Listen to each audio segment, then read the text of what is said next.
अन्ना हजारे किरण बेदी पर किसी भी सवाल का जवाब देने को तैयार नहीं थे। अन्ना की बात को बिटवीन द लाइंस पढ़ने की कोशिश करें तो अन्ना हजारे बेशक नाराज हैं। उन्होंने किरण बेदी का फोन भी नहीं उठाया। कई बार फोन करने पर भी दिल्ली की राजनीति को कीचड़ कहा। सवाल यही है कि अन्ना जिस सियासत से दूर रहना चाहते थे, उन्होंने कहा यह सियासत सत्य से पैसा और पैसा से सत्ता के लिए है। उसी सियासत में उनके सारे चेले सेट हो गए। न्यूज 24 के खास कार्यक्रम रूबरू में अजय माकन ने पहली बार शीला दीक्षित से मतभेद की बात कबूली है। अजय माकन ने कहा है कि अगर दिल्ली नेतृत्व का परिवर्तन पहले होता तो ये हाल नहीं होता। बड़ी खबर ये कि अजय माकन भी इस बात को समझ रहे हैं कि शीला दीक्षित से मतभेद है। अजय माकन ने कहा कि पार्टी की गलती की वजह से चुनाव हारे। पार्टी की कौन सी गलती जिसके लिए अजय माकन मान रहे हैं कि वो चुनाव हारे हैं?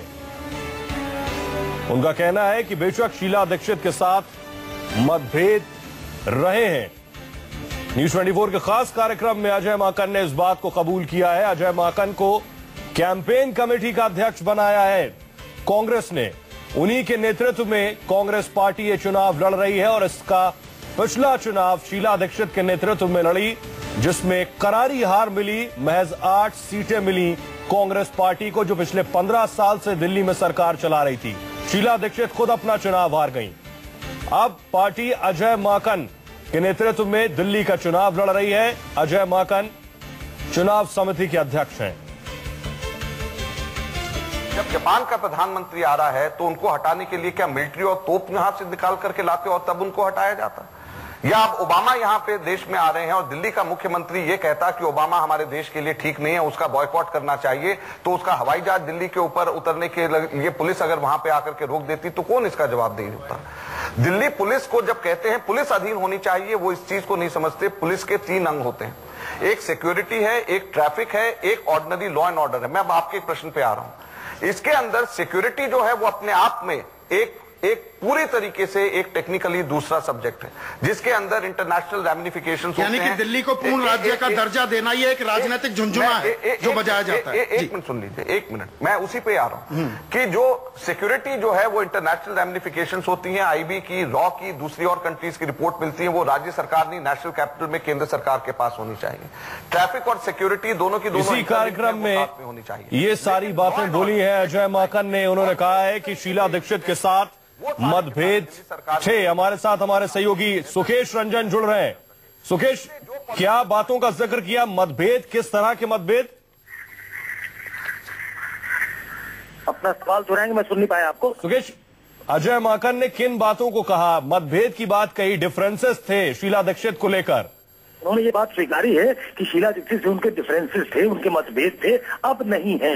हालांकि उन्होंने जो बयान दिया है उससे इत्तेफाक नहीं रखते अजय माकन। उन्होंने ये जरूर कहा कि राजनीति में मतभेद होते हैं। बहुत खुल के उन्होंने कई विषयों पर बात की है, जिसमें ये भी कहा है कि कई नेता जो जिस समय पार्टी सत्ता में थी, सत्ता की मलाई चखी, लेकिन अब जब संघर्ष के दिनों में, जब दिल्ली में बीजेपी की, कांग्रेस की स्थिति ठीक नहीं है, केंद्र में सिर्फ उसके 44 सांसद है, इस बार के चुनाव में आए हैं जीतकर, तो ऐसे में जब जनता के साथ दिखना चाहिए, वो जनता के साथ नहीं दिख रहे हैं। और ये इशारा साफ तौर पे उन लोगों के लिए था जो दिल्ली की राजनीति करते हैं, उन पे ज्यादा था, उन पे तंज कम था जो दिल्ली से बाहर की राजनीति करते हैं। लेकिन उन्हें भी राष्ट्रीय राजनीति में, कांग्रेस की राजनीति में कार्यकर्ताओं के साथ कंधा से कंधा मिलाकर संघर्ष में शामिल होना चाहिए था, ये उनका कहना था। तो बहुत ही शटल तरीके से, सदे हुए अंदाज में अपने जो पार्टी में जो बड़े नेता है उन पे आक्रमण किया है। उनका इशारा साफ तौर पर कपिल सिब्बल की तरफ था। कपिल सिब्बल दिल्ली के नेता है, वो सांसद रहे, 2 बार मंत्री रहे 10 साल, लेकिन आज के दिन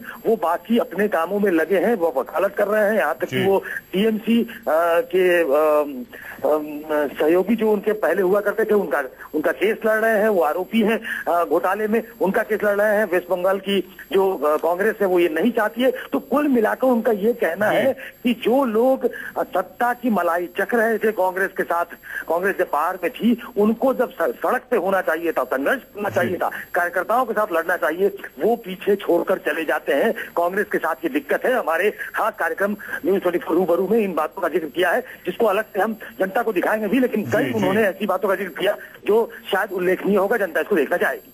शुक्रिया इस तमाम जानकारी के लिए। तो हमारे खास कार्यक्रम रूबरू में